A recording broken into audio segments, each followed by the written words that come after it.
Sabe o que figuras como Andrew Carnegie, o rei do aço, e Thomas Edison, o gênio da lâmpada, tinham em comum? Pois é, Napoleon Hill passou décadas investigando exatamente isso, e ele compilou tudo na obra A Lei do Triunfo. Mas olha, isso aqui não é só um livro. É praticamente um manual, um verdadeiro mapa para o sucesso.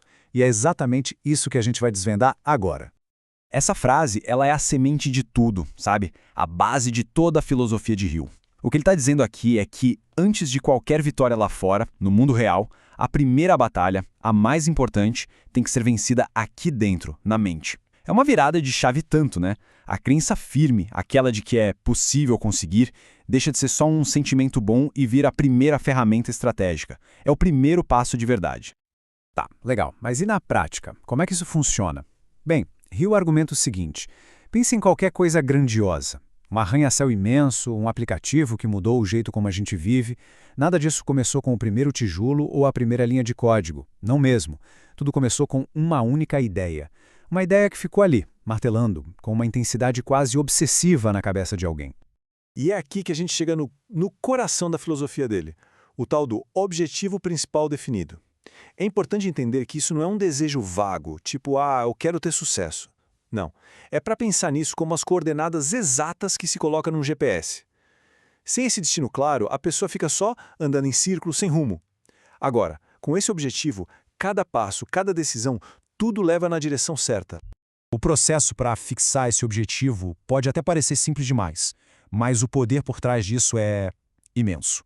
A ideia é escrever e visualizar esse objetivo todo santo dia. Fazendo isso, o que acontece é que a gente está, na essência, reprogramando o nosso subconsciente.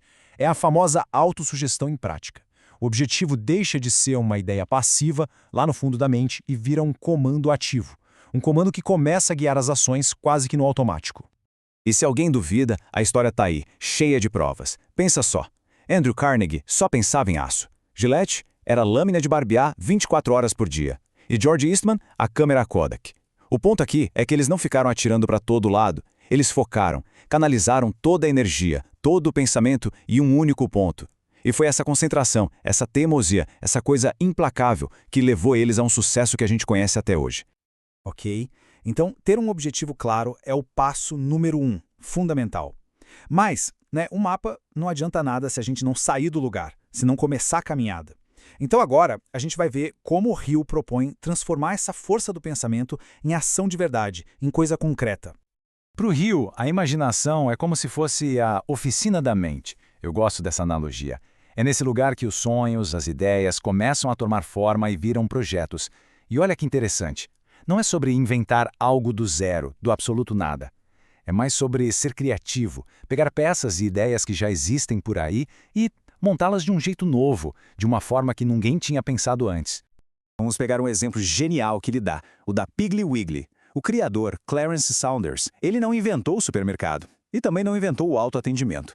O que ele fez? Ele só conectou os pontos. Ele viu uma coisa aqui, outra ali e juntou as duas. Essa aplicação simples de uma ideia de um lugar para o outro foi o que o transformou num multimilionário. E isso sim é a imaginação em ação. Outra história incrível é a do Edwin C. Barnes. É a iniciativa em pessoa. O cara não tinha dinheiro, não tinha contatos, não tinha nada. A única coisa que ele tinha era um desejo ardente, um objetivo definido, trabalhar com o Thomas Edison, não para ele. E a disposição dele de fazer qualquer coisa, literalmente qualquer coisa, até varrer o chão, só para estar perto, só para estar no ambiente certo, foi o que o tornou indispensável. Isso é iniciativa na veia, criar a própria oportunidade quando ela não existe. Agora, o Hill deixa uma coisa bem clara. Essa ideia do gênio solitário que cria tudo sozinho é um mito. Esquece isso. O poder de verdade, aquele poder exponencial que constrói impérios, ele não vem de uma mente só. Ele vem da sinergia, da energia que se cria quando várias mentes se juntam e trabalham em total harmonia. E isso nos leva direto para um dos conceitos mais famosos e, sinceramente, mais revolucionários do Hill, o Mastermind. Para pensar um pouco. Quando duas ou mais mentes se juntam, com um propósito em comum, elas não estão só somando suas forças. Tipo, 1 mais 1 igual a 2. Não. Elas criam uma terceira entidade, uma mente mestra, uma força invisível que é capaz de gerar ideias e resolver problemas que nenhuma daquelas mentes conseguiria fazer sozinha. E isso não é só papo teórico, não. Ele dá exemplos práticos. Olha o caso dos 6 grandes de Chicago. A gente está falando de gigantes como o Wrigley, da goma de mascar. Eles se uniram, começaram a compartilhar ideias, a coordenar estratégias, e o resultado? Eles não só cresceram individualmente, juntos eles criaram uma força econômica tão grande que literalmente moldou o futuro da cidade de Chicago. Isso é o poder de um mastermind na vida real. Só que, de que adianta construir um arranha-céu de sucesso se a base dele for de areia? É uma boa pergunta, né?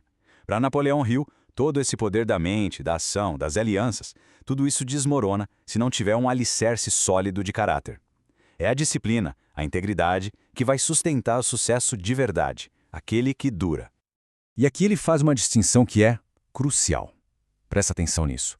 Conhecimento, por si só matéria-prima.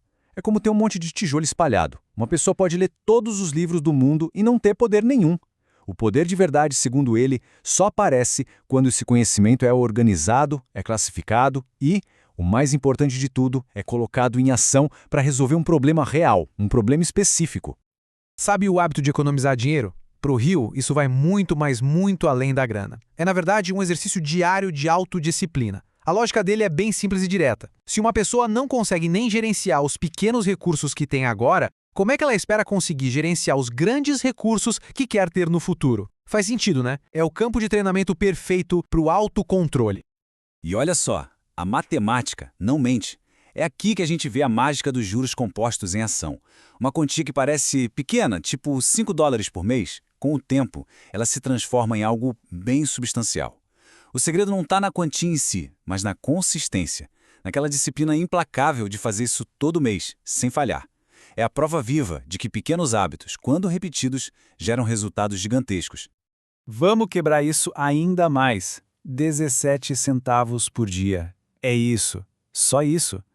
Quando a gente olha para esse número, o conceito de independência financeira, que parece uma montanha, de repente fica menos intimidador, fica totalmente alcançável, né?